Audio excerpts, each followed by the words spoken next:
السلام علیکم ناظرین، ڈیلی K2 سے میں ہوں منظر شگری۔ ناظرین، چونکہ وفاق میں آپ نے دیکھا کہ ایک نئی حکومت کا قیام عمل میں لایا گیا۔ نئی حکومت کے بعد گلگت بلتستان حکومت جو ایک ایڈمنسٹریٹو گورنمنٹ ہے وفاق کے زیر انتظام علاقوں میں، اس کی صورتحال کیسے بنتی ہے، اس کے لیے ہم آج بات کریں گے۔ وزیر زراعت ہے، منسٹرز ہیں ہمارے اپنا انجینئر انور صاحب۔ اگر انجینئر انور صاحب کا ہم تھوڑا سا مختصر سا تعارف کروائے، چونکہ ضلع دیامر کے اندر اور گلگت بلتستان کی سیاست کے اندر ان کے خاندان کا بڑا اثر رسوخ رہا ہے۔ اللہ مغفرت فرمائے، جان باز صاحب مسلم لیگ نون کے بانی پریزیڈنٹ تھے گلگت بلتستان میں۔ اس کے بعد چونکہ ان کی ناگہانی موت کے بعد جو ہے ان کی فیملی کے جیسے بشارت صاحب ہیں، ان کے عزیز ہیں، پھر منسٹر رہے نگران حکومت میں۔ اسی طرح انجینئر انور صاحب نے بھی 2020 کے الیکشنز میں جو ہے پی ٹی آئی کے دور میں جب ان کے پاس اقتدار تھا وفاق میں، اس وقت اپنی سیٹ جو اپنی خاندانی سیٹ تھی اس کو بڑے اچھی کامیابی کے ساتھ اچیو کر لیا اور ممبر اسمبلی بن گئے۔ پھر جب خالد خورشید کی حکومت ختم ہو گئی، درمیان میں ایک مخلوط حکومت بن گئی، تو اس میں مسلم لیگ نون، کیونکہ یہ نون لیگ کے تھے تو انہوں نے اس کے ساتھ شمولیت اختیار کی اور وہ وزیر بن گئے۔ ان دنوں کچھ بدلتے حالات جو ہے وہ اس طرح کے بتا رہے، چونکہ ہمارا ایک لاسٹ جو وہ تھا کوشچن، جیسے وفاق میں تبدیلی کے بعد امجد ایڈوکیٹ جو ہے پاکستان پیپلز پارٹی کے صدر ہے، وہ بھی اسی گلگت بلتستان کی جو مخلوط حکومت ہے اس کا حصہ ہے۔ انہوں نے 10 دنوں کا الٹیمیٹم دیا تھا کچھ تحفظات کے حوالے سے۔ اس کے حوالے سے بھی ان کی پارٹی کے اندر کچھ اختلافات کھل کے سامنے آئے، لیکن اب غالباً 2-3 دن رہ گئے ہیں ان کی مدت جو پوری ہو رہی ہے امجد صاحب کی، جو انہوں نے کہا تھا۔ اس کے علاوہ ہمارے ساتھ لاسٹ ہمارا ایک انٹرویو ہمارے ساتھ جو ہے ٹیلی فون پہ حافظ عبد الرحمن صاحب سابق چیف منسٹر کے ساتھ بھی ہماری بات ہوئی تھی، لیکن ہم بات کریں گے انجینئر انور صاحب سے۔ السلام علیکم انور صاحب، کیا دیکھ رہے ہیں، کیا سیناریو بن رہا ہے؟ گلگت بلتستان حکومت کسی بحران کا شکار تو نہیں ہو رہی ہے؟ کیا سمجھتے ہیں آپ، بینگ اے پولیٹیشین، منسٹر ہے، کیبنٹ کا آپ حصہ ہے، کوئی ایسی کوئی سچویشن تو ڈیولپ نہیں ہو رہی ہے کہ گلگت بلتستان میں ماضی کی طرح کوئی عدم اعتماد آ جائے؟ کوئی اس طرح کی سچویشن تو بننے نہیں جا رہی ہے؟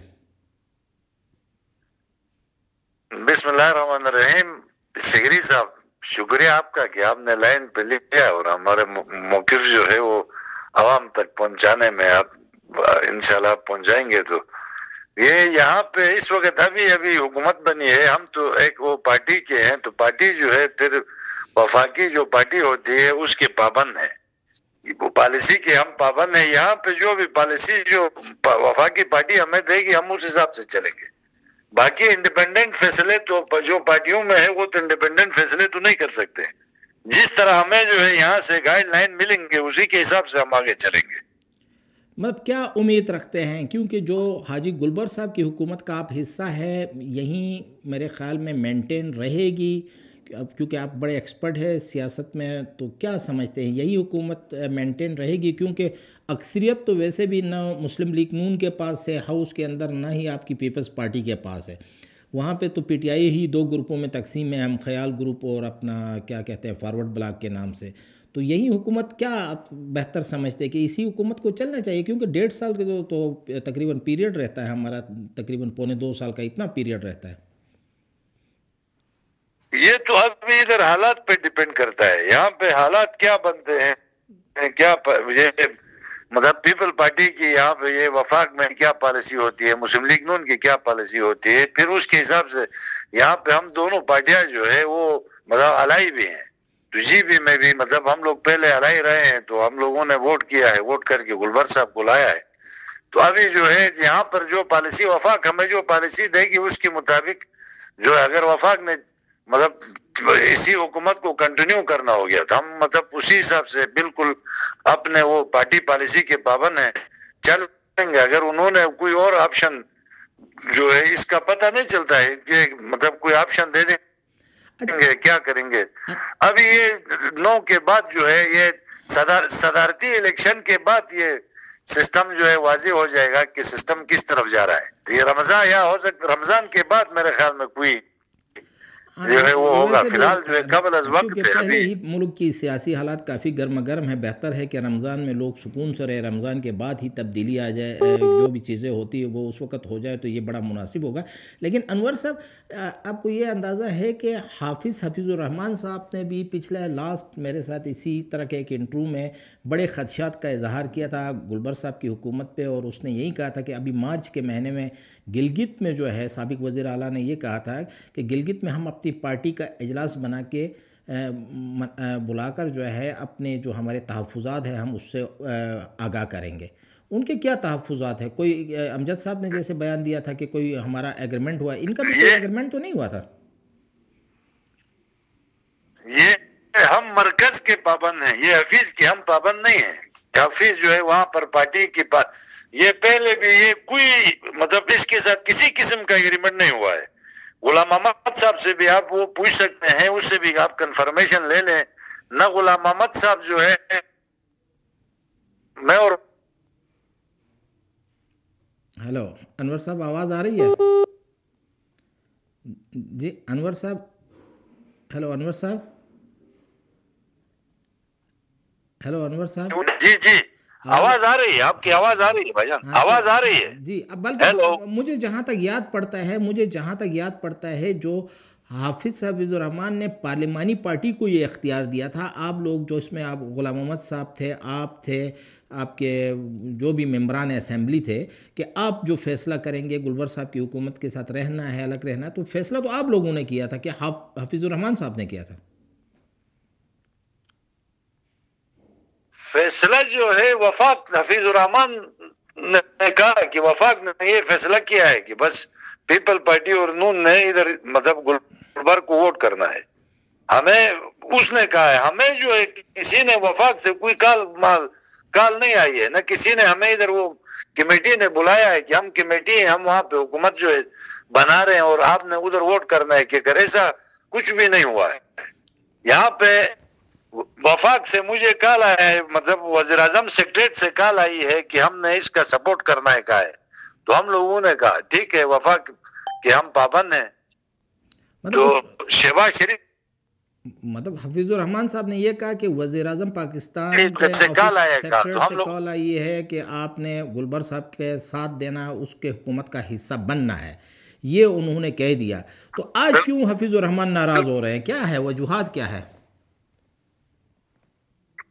وہ تو آپ اس سے پتہ کریں, مطلب اس کا کوئی ذاتی کوئی کام ہوگا جو نہیں ہوا ہوگا یا کوئی اور مسئلے ہوں گے, وہ تو اس کو پتہ ہے, وہ تو وہی بتا سکتا ہے. میں اس کے بیان پر تو کچھ نہیں کہہ سکتا ہوں, یا گلبر صاحب بتا سکتے ہیں کہ بھائی وہ ان دونوں کے بیچ میں کیا ہے, وہ تو مجھے تو پتہ نہیں اس کا. ہم وفاق کے ڈیسیجن کے پابند ہیں. نہیں وہ تو میں سمجھ گیا وفاق کے ڈیسیجن, کیونکہ وفاق نے ہی فیصلہ کرنا, آپ کی پارٹی قیادت نے فیصلہ کرنا ہے. لیکن حفیظ الرحمان صاحب نے یہ بھی کہا تھا کہ جو لاسٹ انٹرویو تھا اس میں اس نے یہ بھی کہا کہ یہ جو لوگ جو ہے جو الگ گروپ بنا کے پھر رہے ہیں مسلم لیگ نون کے اندر, جیسے آپ ہی اس گروپ میں کافی آپ کے ساتھ پرانے مسلم لیگی ساتھی شامل ہیں, اس نے یہ الزام لگایا یہ اپنے عزیز و اقارب کو مشیر, معاون خصوصی اور کیا پتہ نہیں ایڈوائزر وغیرہ اور یہ جو کیا کہتے ہیں کوارڈینیٹر لگوانا چاہتے ہیں, شاید اس لیے جو ہے یہ الگ کوئی گروپ ہے, باقی یہ پارٹی کا فیصلہ نہیں ہے. حفیظ الرحمان کا یہ الزام تھا. یہ گروپ جو ہے وہ مطلب ہم اس وقت جو ہے یہ نارتھ انڈیا میں جتنے بھی مسلم لیگی ہیں ہمارے ساتھ ہیں ٹکٹ ہولڈر, یہ تو گروپ بھی نہیں, کے ساتھ کون ہے؟ آپ جب یہ تقریر کرتا ہے. جی ہاں انور صاحب آپ کی آواز تھوڑی سی کٹ رہی ہے میرے خیال میں, مطلب کوئی سے کچھ بھی نہیں ہے. آپ کی آواز آ رہی ہے, مجھے کلیئر آ رہی ہے آپ کی آواز. تو یہ اس کے ساتھ ہمیں گروپ کہنا, سارے مطلب مسلم لیگی پرانے جو مسلم لیگی ہیں وہ ہمارے ساتھ ہیں, اس کے ساتھ جو چلتے ہیں یہ مسلم لیگ کو ووٹ ہی نہیں دیتے ہیں. جو بھی اس کے ساتھ چلتا ہے, آپ ایک دو بندے ہوں گے جو الیکشن لڑتے ہیں, باقی اس کے ساتھ کون ہے؟ میں حیران ہوں, یہ ہمیں گروپ کہتا ہے. ہمارے پارٹی میں سارے مسلم لیگی ہیں اور جین مسلم لیگی ہیں, اس کے پارٹی میں گروپ کیا, یہ کچھ لوفر لڑکوں کا ٹولہ ہے, اس کے ساتھ کچھ ایک دو آدمی ہیں, باقی اس کے ساتھ کوئی بھی نہیں ہے. انور صاحب یہ بتائیں کہ جو اور یہ ہمیں مطلب اس کا یہ الزام کیا اپنے شہزاد بھائی کو، جی جی، بشارت صاحب کا زیادہ وہ میرے خیال میں نام لے رہے تھے، اس کو مشیر لگوانا چاہتا تھا، بشارت صاحب کو مشیر لگوانا چاہتا تھا۔ جی جی، اگر میں وزارت نہیں لے کے میں بشارت کو مشیر لیتا ہوں تو یہ مطلب اس میں یہ بڑی سیٹ کو چھوڑ کے چھوٹی سیٹ لے رہا ہوں، تو اس میں اس کو کیا تکلیف ہے؟ یا دوسرے پارٹی والوں پارٹی کا فائدہ ہے نا، جیسے ابھی شراف الدین فریاد صاحب مسلم لیگ نون کے ہیں، وہ جو ہے پارٹی کا فائدہ ہے، ہم بھی یہ کہتے ہیں نا، لیکن یہ کہتا ہے کہ بھائی اس کے علاوہ کسی کو پارٹی مسلم لیگ نون میں جی بی میں اگر کوئی چپڑاسی کی پوسٹ بھی ملتی ہے تو وہ اس کو ملے، باقی جو ہے کسی کو بھی نہیں ملے۔ ابھی شراف الدین فریاد کو سیٹ ملی ہے، ہمیں خوشی ہے، ہمارے پارٹی کا ہے۔ مثال کے طور پر یہ بشارت کو میں بناتا ہوں تو میں پارٹی کا فائدہ کر رہا ہوں نا، میں کوئی نقصان تو نہیں کر رہا ہوں۔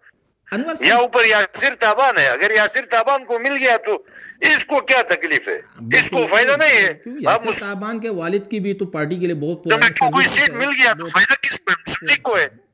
پرانا مسلم لیگی ہے، ان کے والد صاحب اکبر تابان صاحب بڑے سینئر پولیٹیشنز ہیں، آپ کی بات درست ہے۔ مطلب 35 سال سے مطلب وہ جنرل سیکرٹری ہے اور وہاں پہ وہ مطلب مسلم لیگیوں کی خدمت کرتا ہے، یہاں اسلام آباد میں کمپین کے لیے آتا ہے، ہر جگہ میں وہ ٹائم دیتا ہے۔ اگر اس کے بیٹے نے خود کر کے اپنا نام ڈلوایا ہے تو میں اور حفیظ کو سپورٹ کرنا چاہیے یا اس کی مخالفت کرنی چاہیے۔ تو اب اس کی ہرتو سے تو یہ لگتا ہے کہ یہ مسلم لیگی ہی نہیں ہے، یہ تو کسی مسلم لیگ والے کو یہ سپورٹ ہی نہیں کرتا ہے۔ اچھا انور صاحب، ایک لاسٹ کوسچن آپ سے ہوگا کہ آپ چونکہ وہاں پہ انتخابی مہم میں کافی مصروف تھے، نیشنل قومی انتخابات کے اندر، اب جو آپ کی جو ایک مومنٹ تھی تنظیم کے اندر، تنظیم کی ری آرگنائزیشن، نئی تنظیم سازی کے حوالے سے، ابھی یہ مومنٹ کب سے شروع ہو رہی ہے دوبارہ تنظیم سازی کی؟ کب آپ کی ملاقاتیں ہوں گی احسن اقبال سے یا پارٹی قیادت سے اس حوالے سے، گلگت بلتستان کی تنظیم سازی کے حوالے سے؟ یہ تو ابھی جہاں تک مجھے لگتا ہے یہ تو رمضان کے بعد پھر میرے خیال میں یہ ہوگا۔ ابھی آگے 10 تاریخ کی رات کو 11 کو روزہ شروع ہے، 9 کو صدر کا مطلب صدارتی ووٹنگ ہے یہاں پہ، تو یہ فارغ ابھی تو مصروف ہیں، تو اس کے بعد پھر آگے رمضان میں پھر یہ چیزیں مشکل ہوتی ہیں۔ آج کل عید کے بعد انشاءاللہ آپ لوگ بیٹھے ہیں آپس میں، میٹنگیں، آپ کی اجلاس وغیرہ تو ہوتے ہیں نا، ذرا سوشل میڈیا کو ہم بھی فالو کرتے ہیں، دیکھتے ہیں آپ آپس میں بیٹھتے ہیں، دوست احباب بیٹھتے ہیں، گپ شپ تو آپ کی چلتی ہے، کوئی آپ کی اسٹریٹجی تو بنی ہوگی؟ اسٹریٹجی تو یہاں پر ابھی یہ مناسب حالات نہیں ہے نا، ابھی جا کے مطلب یہاں پہ یہ حالات جو ہے ابھی بڑے ٹف جا رہے ہیں یہاں پہ، مطلب یہ ابھی کل جو ہے وزیر اعظم نے کل حلف لیا ہے، تو یہاں پہ اس حالات میں جا کے ہم کہیں کہ جی بی کا یہ مسئلہ ہے، پارٹی کا یہ مسئلہ ہے، تو وہ مناسب نہیں ہوگا۔ تو جب حالات دیکھ کے آدمی آگے کوئی بات کرنا مناسب ہے۔ ابھی فی الحال تو اس طرح کے حالات نہیں ہیں، نہ جی بی میں کوئی الیکشن کا وہ ہے، نہ کوئی پارٹی کی طرف سے کوئی وہاں پہ کوئی ووٹنگ کا سسٹم ہے، کچھ بھی نہیں ہے۔ تو اس حالات میں جب یہ فارغ ہوں گے تو پھر انشاءاللہ جو ہے پھر وہ سسٹم بھی چلے گا۔ ری آرگنائز تو پہلے ہمیں سب کے سامنے، ہمیں پورے جی بی کے مسلم لیگیوں کے سامنے یہاں اسلام آباد میں میٹنگ میں مریم صاحبہ نے کہا ہے کہ بھائی یہاں پہ میں خود ری آرگنائز کروں گی قائد، ابھی وہ اس کے بعد تو اس نے ری آرگنائز تو ہونا ہے۔ شکریہ انور صاحب، چونکہ بہتر ہے کہ جو سیاسی نظام ہے وہ بہتر انداز میں چلنا چاہیے، پارٹیوں کے اندر بھی جمہوری نظام آنا چاہیے، آپ کا یہ موقف تھا، اور اسی کے ساتھ ہمیں اجازت دیجیے، اللہ حافظ۔